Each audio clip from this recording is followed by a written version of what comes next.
Bismillahirrahmanirrahim. Assalamualaikum warahmatullahi wabarakatuh. Kebawah Duli Yang Maha Mulia Paduka Seri Baginda Sultan Haji Hassan Al-Bolkiah Muizzaddin Wad Daulah Ibni Almarhum Sultan Haji Umar Ali Saifuddin Sa'dul Khairiwaddin, Sultan dan Yang di-Pertuan Negara Brunei Darussalam telah berkenan menghantar titah-titah berutusan tahniah kepada Tuan Yang Terutama Muhammad Shahabuddin, Presiden Republik Rakyat Bangladesh. Puan Yang Terutama Sheikh Hasina, Perdana Menteri Republik Rakyat Bangladesh serta Kerajaan dan Rakyat Republik Rakyat Bangladesh sempena dengan Hari Kemerdekaan negara tersebut. Duli Yang Teramat Mulia Paduka Seri Pangeran Muda Abdul Malik Ibni Kebawah Duli Yang Maha Mulia Paduka Seri Baginda Sultan Haji Hassan Al-Bolkiah Muizzaddin Wad Daulah, Pengerusi Jemaah Tadbir Yayasan Sultan Haji Hassan Al-Bolkiah berkenan berangkat ke Majlis Khatam Al-Quran sempena bulan Ramadan anjuran Yayasan Sultan Haji Hassan Al-Bolkiah. Majlis berlangsung petang kemarin di Kompleks Yayasan Sultan Haji Hassan Al-Bolkiah, Bandar Seri Begawan. Keberangkatan Duli Yang Teramat Mulia dijunjung oleh Yang Berhormat Pihin Udana Khatib Datu Paduka Seri Setia Ustaz Haji Awang Badarudin bin Pengarah Datu Paduka Haji Awang Osman, Menteri Hal Ehwal Ugama selaku Ahli Jemaah Tadbir Yayasan. Yang Berhormat Datuk Seri Setia Dr. Awang Haji Muhammad Isham bin Haji Jaafar, Menteri Kesihatan selaku Pemangku Pengerusi Lembaga Pengarah Yayasan. Yang Berhormat Datuk Seri Setia Dr. Awang Haji Abdul Manaf bin Haji Metusin, Menteri Sumber-Sumber Utama dan Pelancongan selaku Ahli Lembaga Pengarah Yayasan, dan Dr. Nur Imtihan binti Haji Abdul Razak, Setiausaha Tetap Perancangan Guna Tanah dan Alam Sekitar di Kementerian Pembangunan selaku Pemangku Pengarah Urusan Yayasan. Majlis dimulakan dengan bacaan takhtim Al-Quran dipimpin oleh Dr. Haji Samsul Muawan bin Haji Shodik, Guru Sekolah Menengah Yayasan. 30 pegawai dan kaki tangan yayasan mengkhatamkan bacaan Al-Quran masing-masing.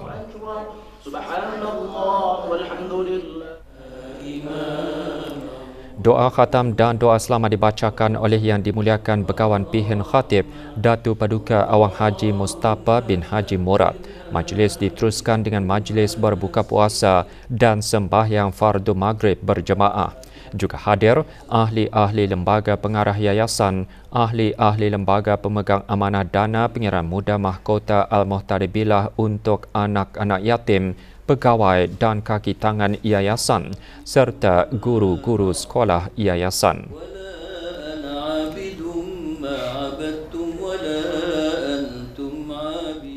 Allahu Akbar. Sayyidina Muhammadin wa ala alihi Allahumma innaka afuwwun karim. Rabbana la tuzigh qulubana wa la Hassan Al-Bolkiah Muizzaddin rabbil alamin.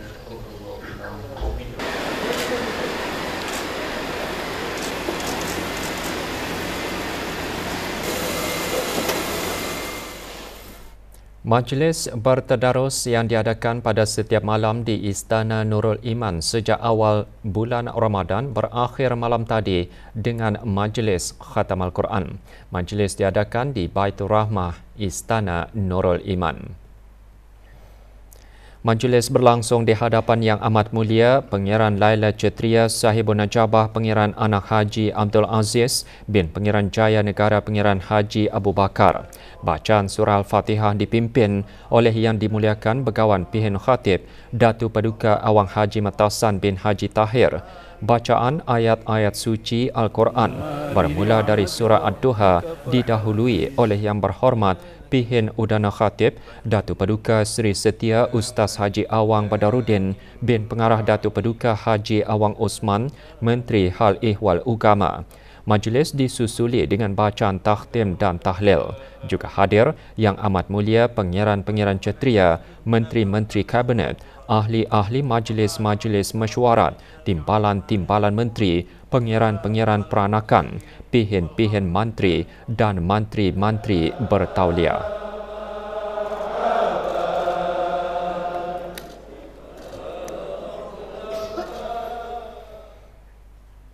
Kementerian Kewangan dan Ekonomi serta jabatan-jabatan di dalamnya mengadakan Majlis Khatam Al-Quran sempena bulan Ramadan. Acara diadakan di Kementerian Kewangan dan Ekonomi. Hadir Datuk Seri Paduka Awang Haji Khairuddin bin Haji Abdul Hamid, Timbalan Menteri Kewangan dan Ekonomi. Majlis Khatam diselenggarakan oleh Tabung Amanah Pekerja.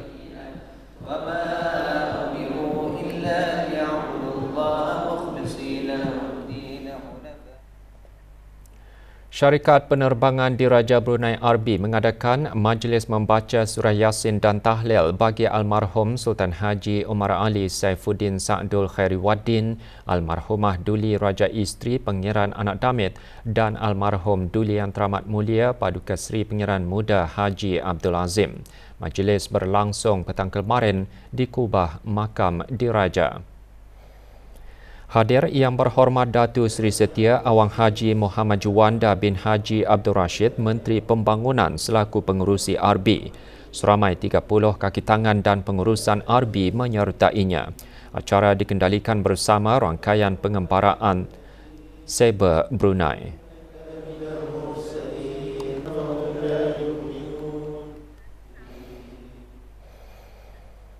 Juga mengadakan majlis yang sama pasukan polis Diraja Brunei PPDB. Majlis berlangsung di Kubah Makam Diraja. Hadir Datuk Paduka Seri Haji Muhammad Irwan bin Haji Hambali, Pesuruhjaya Polis Pasukan Polis Diraja Brunei. Majlis dikendalikan oleh Badan Ugama Islam PPDB. Majlis serupa turut diadakan oleh Kementerian Pendidikan, dikendalikan oleh Jabatan Peperiksaan dengan kerjasama Pusat Teknologi Pendidikan dan Urus Setia Majlis Pelancaran Kebangsaan. Majlis berlangsung di Kubah Makam Diraja. Mengetuai rombongan Dr. Haji Azman bin Ahmad, Setiausaha Tetap Pengajian Tinggi Kementerian Pendidikan. Majlis merupakan aktiviti tahunan Kementerian Pendidikan bagi menyemarakan bulan Ramadan dan sebagai wadah meningkatkan amal ibadat serta mengeratkan silaturahim sesama pegawai dan kaki tangan.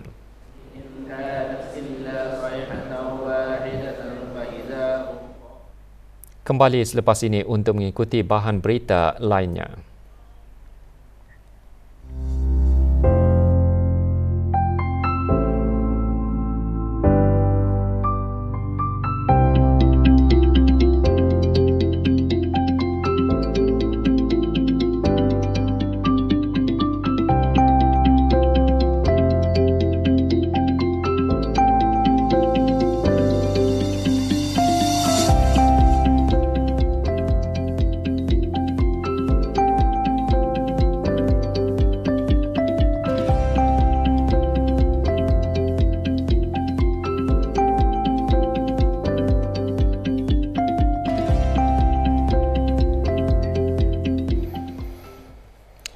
Peranan budaya dan kesenian ASEAN penting dalam memanfaatkan potensi budaya dalam pembangunan ASEAN.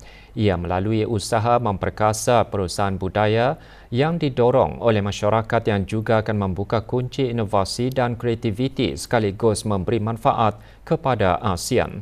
Menteri Kebudayaan Belia dan Sukan menekankan perkara tersebut semasa menghadiri mesyuarat ke-31 Majlis Komuniti Sosio Budaya ASEAN ASCC yang telah diadakan pada 23 hingga 24 Mac lalu di Luang Prabang, Republik Demokratik Rakyat Lao. Mesyuarat tersebut yang bertemakan Enhancing Connectivity and Resilience dipengerusikan oleh Puan Yang Terutama Suwani Savan Vignaket, Menteri Penerangan, Kebudayaan dan Pelancongan Republik Demokratik Rakyat Lao. Semasa mesyuarat tersebut, Menteri-Menteri ASCC bertukar-tukar pandangan berkaitan hala tuju strategik tunggak ASCC, terutama perkembangan pembentukan ASCC Post-2025 Strategic Plan. Yang Berhormat Datuk Seri Setia Awang Haji Nazmi bin Haji Muhammad turut menghadiri ASCC Council's Interface bersama Menteri-Menteri Badan Sektoral ASCC Lao PDR bagi ASEAN Community Vision 2045 dengan mengambil maklum mengenai pandangan dan cadangan para menteri. Pada penghujung mesyuarat, Menteri-Menteri AACC menghargai kejayaan dalam pembangunan dan pelancaran AACC Database for Monitoring and Evaluation ADME System yang menggariskan peranan penting data berasaskan bukti dalam pembentukan dasar AACC, perancangan dan pelaksanaan inisiatif-inisiatif serta mengukuhkan lagi perkongsian dan kerjasama. Negara Brunei Darussalam mengalami cuaca panas melampau atau biasa dikenali sebagai kejadian gelombang haba pada waktu siang sejak 21 Mac lalu. Suhu maksimum harian yang direkodkan di beberapa kawasan di negara ini mencapai sekurang-kurangnya 35 darjah Celsius berturut-turut dalam 3 hari kebelakangan ini. Ahad lalu, 7 kawasan merekodkan cuaca panas melampau, manakala 5 kawasan lain merekodkan suhu cuaca panas luar biasa. Keadaan ini juga disebabkan oleh pengurangan aktiviti turunan hujan. Jumlah turunan hujan yang direkodkan di stesen pencerapan cuaca lapangan terbang antarabangsa Brunei bagi bulan Mac adalah 5.6 mm, iaitu jauh di bawah paras normal.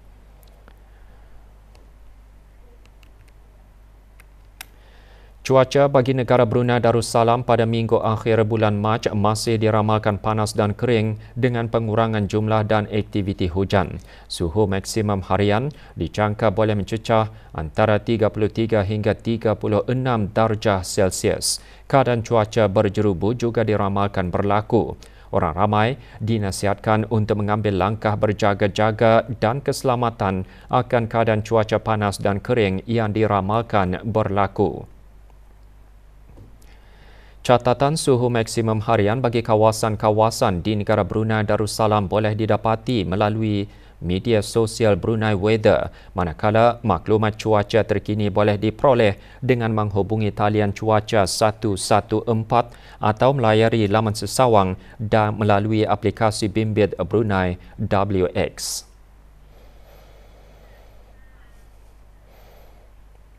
Peranan Komiti Penghubung Berkepentingan SLC dan Duta Pembangunan Sumber Manusia HRDA yang mewakili setiap agensi kerajaan adalah penting dalam membantu Institut Perkhidmatan Awam IPA merancang dan memberkesankan lagi program-program pembelajaran di IPA.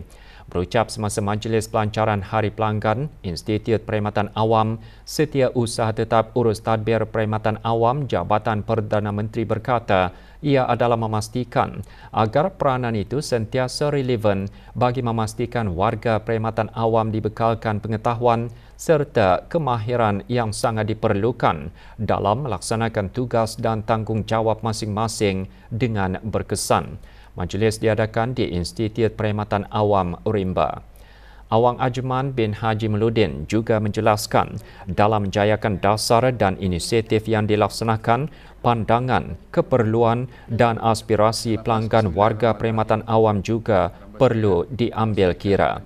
Di majlis ini, video korporat dan program Direktori Pembelajaran dan Pembangunan IPA bagi April 2024 hingga Mac 2025 dilancarkan. Hari Pelanggan IPA bertujuan memberikan program dan perkhidmatan IPA meningkatkan pengetahuan mengenai etika kerja dan kemahiran asas IT. Seramai 20 orang anak-anak yatim diraikan semasa majlis berbuka puasa bersama anak-anak yatim bagi projek Jalinan Kasih ke-16. Majlis berlangsung lewat petang kemarin di salah sebuah restoran makanan segera di Lambak. Projek Jalinan Kasih dihasrat untuk memasyarakatkan radio serta mengendalikan beberapa penerbitan rancangan di keempat-empat daerah dengan mendekati pihak yang memerlukan bantuan dan kurang bernasib baik. Merupakan projek tahunan RTB. Melalui bahagian rancangan radio, projek seumpamanya bertujuan mempromosi dan mendukung usaha kerajaan dalam mewujudkan budaya kehidupan bermasyarakat yang penyayang dan prihatin kepada golongan yang lebih memerlukan. Para pekerja warga asing di sekitar kawasan Pekan Tutong tidak ketinggalan diberikan peluang untuk mendapatkan hidangan bersungkai melalui projek Ramadan Impak Mahabbah. Projek tersebut diusahakan oleh penggerak belia Impak Pusat Belia Tutong bersempena bulan Ramadan.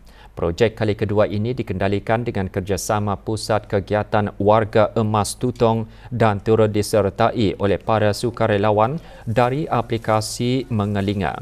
Projek selama 2 hari ini diisikan dengan kerja-kerja memucang-mucang dengan menyediakan makanan penyungkaian berbuka puasa dan seterusnya diagihkan kepada pekerja warga asing berkenaan. Antara yang menyertainya Ahli Majlis Mesyuarat Negara selaku pengurusi Impak.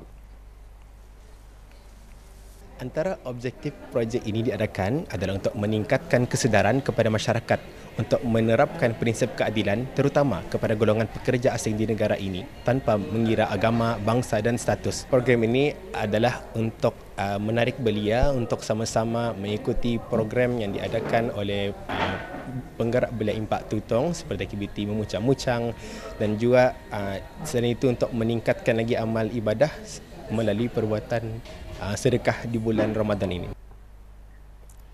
Bekalan darah di Pusat Pendermaan Darah dan tabung-tabung darah di seluruh negara adalah di tahap yang rendah. Kementerian Kesihatan dalam siaran medianya memaklumkan penderma darah kumpulan A dan O adalah diperlukan dengan segera bagi menampung keperluan pemindahan darah. Pusat Pendermaan Darah Jabatan Perkhidmatan Makmal Kementerian Kesihatan akan mengadakan kempen derma darah. Rabu 27 Mac, kempen akan diadakan di Kompleks Membeli Belah Mabuhay dari pukul 8 hingga 10 malam. Pada 30 dan 31 Mac, kempen akan diadakan di Function Room tingkat 2, The One pada waktu yang sama. Manakala tabung darah Hospital Pengiran Muda Mahkota Pengiran Muda Haji Al-Muhtadi Bilah Tutong juga akan mengadakan kempen derma darah pada Sabtu 30 Mac dari pukul 8 hingga 10 malam. Tempahan slot derma darah melalui aplikasi Bloodcard sangat digalakan. Sukan skuad kebangsaan negara Brunei Darussalam bakal beraksi awal pagi esok bagi perlawanan bola sepak persahabatan antarabangsa. Perlawanan yang berlangsung di Stadium King Abdullah Sport City Jeddah, negara Brunei Darussalam bakal menentang Vanuatu bagi aksi kumpulan B.